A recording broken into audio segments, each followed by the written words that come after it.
प्रिय मित्रों, अब्दुल बहा के जीवन पर पॉडकास्ट की श्रृंखला के नवे एपिसोड में आपका स्वागत है। आप सभी ने डाइनिंग टेबल तो देखा ही होगा और आप में से कुछ के घरों में एक डाइनिंग टेबल भी होगा। आज मैं आप लोगों को अब्दुल बहा के डाइनिंग टेबल के बारे में बताऊंगा।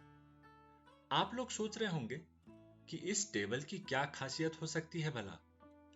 यह एक चमत्कारी टेबल थी। जिन भाग्यशाली अतिथियों को अक्का के कारागार में अब्दुल बहा के दर्शन करने और उनके साथ उस डाइनिंग टेबल पर बैठने का सौभाग्य प्राप्त हुआ था, उन्होंने उस टेबल के बारे में काफी कुछ लिखा है। जब अब्दुल बहा अक्का में थे, तब उन्होंने उस टेबल का इस्तेमाल किया था। वह प्रसिद्ध डाइनिंग टेबल एक डाइनिंग रूम में रखी थी और उस डाइनिंग रूम की खिड़की से नीला सागर दिखता था। उस कमरे में दो पेंटिंग थे। एक पुराने जमाने की घड़ी थी जो टिक टिक टिक करती रहती थी। कुछ बांस की कुर्सियां थी और एक और छोटी सी टेबल थी जिस पर अब्दुल बहा अपने काम की चीजें रखते थे। उस डाइनिंग टेबल पर हमेशा सुगंधित फूल रखे होते थे। कमरे में हमेशा चमेली और गुलाब के इत्र की सुगंध होती थी। दरवाजे के पास में हाथ धोने के लिए एक चिलमची रखी होती थी। उस टेबल पर अब्दुल बहा के साथ हर नस्ल, जाति, धर्म और राष्ट्र के स्त्री और पुरुष बैठते थे। जो भी उस टेबल पर बैठता, वह सभी भेदभावों को भुला देता। यह टेबल इसलिए भी चमत्कारी थी क्योंकि इस टेबल पर अब्दुल बहा के साथ केवल कुछ ही घंटों के लिए बैठने के बाद हर एक व्यक्ति में एक नई चेतना आ जाती थी और वे सभी प्रेरित होकर उठते थे। क्यों? आपको क्या लगता है? क्या इससे बड़ा कोई चमत्कार हो सकता है भला? उस टेबल पर भोजन को एक क्रम में परोसने का रिवाज था। खाना परोसे जाने से पहले अब्दुल बहा एक आध्यात्मिक विषय पर बात करना शुरू करते। फिर कुछ व्यंजन परोसा जाता और सभी लोग खाने लगते।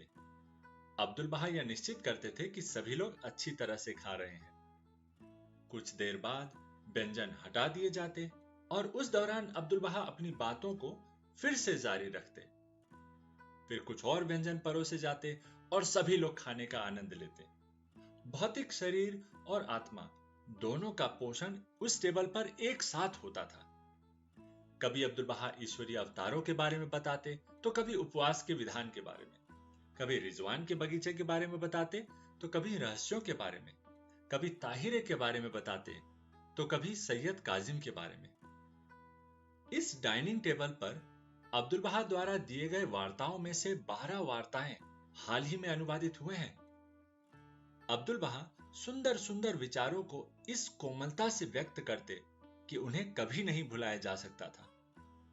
अब्दुल बहा कहते थे, एक ऐसा प्रकार का भोजन भी है जिसके लिए चाकू या चम्मच की आवश्यकता नहीं होती और जिसे हर कोई पूरे आराम के साथ और लाभ के साथ ले सकता है। वह है आध्यात्मिक भोजन। यह भोजन आलस्य और उदासीनता के बजाय जीवन और उत्तेजना लाता है। जो इसे खाता है उसके लिए यह शांति और संतोष लाता है। जितना अधिक यह भोजन हो उतना अधिक आनंद और शांति मिलती है। और वे कहते थे, ईश्वर का गुणगान हो, इस टेबल पर हम आध्यात्मिक संबंध से जुड़े हैं। हम सब एक ही परिवार के हैं क्योंकि हम बहावला की छत्रछाया में हैं। इस पृथ्वी को देखो, यह अपने आप में बेकार है, लेकिन यह सूर्य के प्रकाश और गर्मी को प्रतिबिंबित करती है। बादल इकट्ठे होते हैं, वर्षा होती है और यह पृथ्वी फलती फूलती है। उसी तरह ईश्वर की चेतना मनुष्य की आत्मा को जीवन देती है और ईश्वर की सुर भी आत्मा को उसकी नींद से जगाती है। प्रेम के बारे में उन्होंने कहा था कि अस्तित्व की दुनिया में जो सबसे स्वादिष्ट है वह है प्रेम। प्रेम एक सर्वोत्तम मसाला है। उदाहरण के लिए, इस टेबल पर रखा भोजन ज्यादा कुछ नहीं है, वास्तव में बहुत ही सरल भोजन है। फिर भी क्योंकि यह प्रेम से दिया गया है, इसलिए यह स्वादिष्ट है। आइए अंत में मैं आप लोगों को एक कहानी सुनाता हूं, जिसे आपने शायद पहले भी सुना होगा। एक बार एक महिला को रात के भोजन के लिए उस टेबल पर अब्दुल बहा के साथ समय बिताने का मौका मिला। वह महिला अब्दुल बहा के शब्दों को ध्यान से सुन रही थी। अचानक उसकी नजर टेबल पर रखे पानी के गिलास पर पड़ी। गिलास पानी से भरा था। उसके मन में एक विचार आया, ओह, काश अब्दुल बहा मेरे हृदय को हर बुरी इच्छा से खाली कर देते और इसे प्रेम और ज्ञान से उसी तरह फिर से भर देते जैसे कोई इस गिलास को पानी से भरता है। यह विचार उस महिला के मन में बड़ी तेजी के साथ आया और चला भी गया। उन्होंने इसके बारे में किसी से कुछ नहीं कहा, लेकिन कुछ ही देर बाद उस टेबल पर जो घटित हुआ उसके कारण वह महिला समझ गई कि अब्दुल बहा जान गए थे कि वह क्या सोच रही थी। अब्दुल बहा अपनी बात कहते कहते रुके और उन्होंने एक सेवक को अपने पास बुलाकर फारसी में कुछ कहा, और उसके बाद अब्दुल बहा ने फिर से अपनी बात को जारी रखा। सभी लोग ध्यान से अब्दुल बहा को सुन रहे थे। उसी दौरान वह सेवक चुपचाप टेबल के उस ओर गया जहां वह महिला बैठी हुई थी।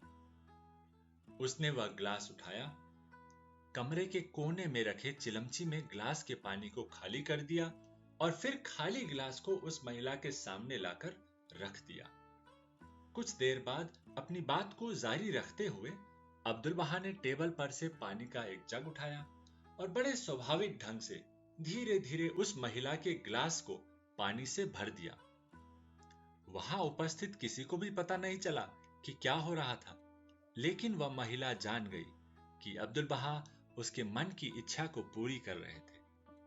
वह आनंद से भर उठी। अब वह जान गई थी कि अब्दुल बहा के सामने हमारे दिल और दिमाग एक खुली किताब की तरह है और वे इन्हें बड़े प्यार और दयालुता से पढ़ते हैं।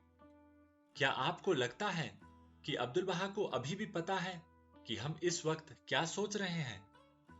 अब्दुल बहा उन लोगों से बहुत प्रेम करते हैं जिनका हृदय शुद्ध और प्रकाशमय है। हमारा हृदय एक आईने की तरह है और हमें इसे हमेशा साफ रखना चाहिए।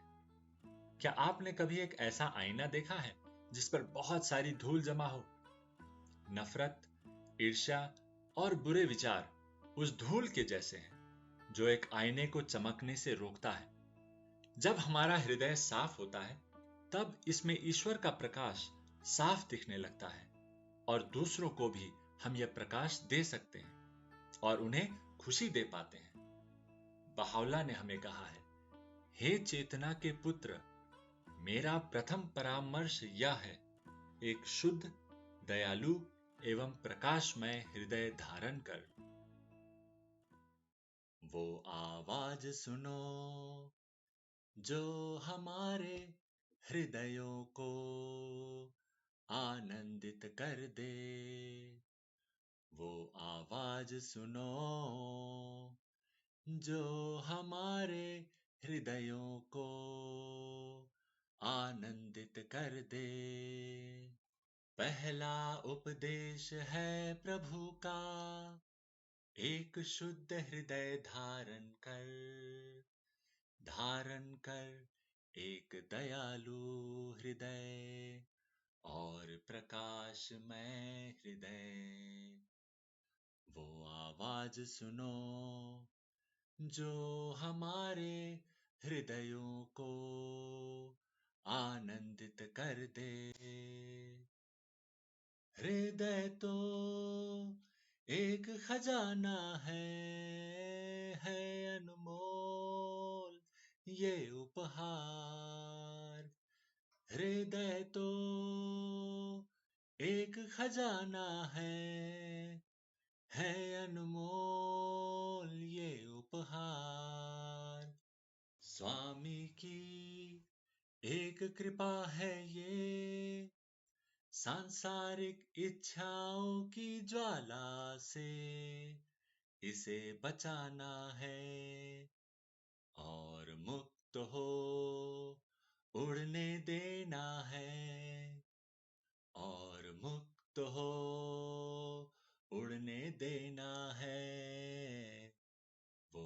आवाज सुनो जो हमारे हृदयों को आनंदित कर दे। वो आवाज सुनो जो हमारे हृदयों को आनंदित कर दे।